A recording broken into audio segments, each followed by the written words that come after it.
मनोविज्ञान द्वारा उसमें समय पर अपने विभिन्न स्वरूपों में परिवर्तन किया गया और वर्तमान में जो 20वीं शताब्दी से जो मनोविज्ञान को जो है व्यवहार का विज्ञान कहा जाता है। और इसके जो समर्थक है वो है वॉटसन, वुडवर्थ, स्किनर, मैकडूगल और थॉर्नडाइक। जिसमें जो स्किनर है उसको मौलिक व्यवहारवादी कहा जाता है। मैकडूगल को मूल प्रवृत्ति के जनक कहा जाता है क्योंकि उन्होंने 14 प्रकार की मूल प्रवृत्तियों के बारे में बताया था। थॉर्नडाइक को शिक्षा मनोविज्ञान के जनक कहा जाता है और वॉटसन व्यवहारवाद के जनक कहलाते हैं। थोड़ा सा वॉटसन के बारे में जान लेते हैं। पूरा नाम है इनका जॉन वी वॉटसन, अमेरिका के मनोवैज्ञानिक है ये। और इनका जन्म होता है जनवरी 9, 1878 में। इनकी मृत्यु होती है सितंबर 1958 में। 80 वर्ष की उम्र में इनकी मृत्यु हो जाती है और इनको व्यवहारवादी संप्रदाय के जनक कहते हैं। इनके द्वारा जो पुस्तकें लिखी गई थी उसमें से एक है psychology from the stand point of behaviourist, और जो कि 1919 में लिखी गई थी।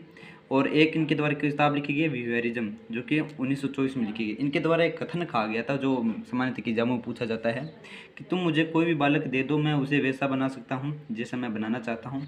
और इस पर आधारित बहुत से क्वेश्चन भी एग्जाम में पूछे जाते हैं। जैसे यहाँ पर एक क्वेश्चन दे रखा है कि तुम मुझे कोई भी बालक दो और मैं उसे कुछ भी बना सकता हूँ, ये दावा किसका है? तो ये वॉटसन का। इस प्रकार के क्वेश्चन पूछे जाते हैं। नेक्स्ट जो मनोवैज्ञानिक है उनका नाम है वुडवर्थ। पूरा नाम है रॉबर्ट अर्स वुडवर्थ। ये भी अमेरिका के मनोवैज्ञानिक हैं। इनका जन्म होता है अक्टूबर 17, 1869 में और मृत्यु होती है जुलाई 4, 1962 में।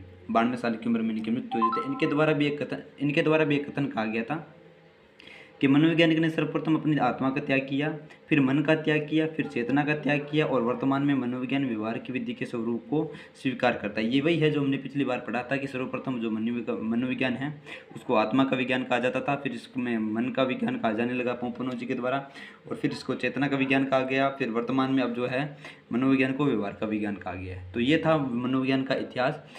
अपने मनोविज्ञान के जो इतिहास है, शुरू में इसको किस नाम से जाना जाता था, बाद में इसके स्वरूप में परिवर्तन होते हुए वर्तमान में इसको किस नाम से जाना था, ये सारा विवरण इसमें हमने देखा। नेक्स्ट वीडियो में हम बाल विकास के बारे में अध्ययन करेंगे। किस मनोवैज्ञानिक ने किस प्रकार की अवधारणाएं अपने द्वारा प्रस्तुत की, उन सभी का अध्ययन करेंगे। तब तक के लिए धन्यवाद।